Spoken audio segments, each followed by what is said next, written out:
নবীজির মৃত্যুর সময় জিব্রাইল আলাইহিস সালাম আসলেন, এসে নবীজিকে সালাম দিলেন আর বললেন, হে আল্লাহর রাসূল, আল্লাহ আপনাকে সালাম দিয়েছেন আর জানতে চেয়েছেন আপনি কেমন আছেন। আল্লাহ সবকিছু জানেন, তারপরও আপনি কেমন আছেন সেটা আপনার মুখ থেকে জানতে চেয়েছেন। নবীজি সাল্লাল্লাহু আলাইহি সাল্লাম বললেন, আমি বড়ই কষ্টের ভেতর আছি, অসুস্থ অবস্থায় আছি।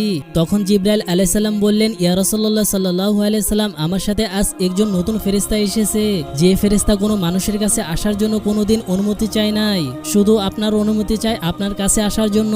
আর সে ফেরেশতার নাম মালাকুল মউত। মালাকুল মউত অনুমতি নিয়ে রাসূল সাল্লাল্লাহু আলাইহি সাল্লামের কাছে এসে সালাম দিলেন, বললেন, ইয়া রাসূলুল্লাহ সাল্লাল্লাহু আলাইহি সাল্লাম, আমি আদম আলাইহিস সালাম থেকে শুরু করে এই পর্যন্ত যত মানুষের জান কবজ করেছি আর কিয়ামত পর্যন্ত যত মানুষের জান কবজ করব, কারো কাছে অনুমতি চাইনি আর চাওয়াও লাগবে না আমার। কিন্তু আজকে আসার সময় আল্লাহ বলেছেন আমি যেন আপনার অনুমতি চাই। নবীজি বললেন, মালাকুল মউত, আমি যদি অনুমতি না দেই? আল্লাহ বলেছেন, যদি অনুমতি না পাও ফিরে এসো।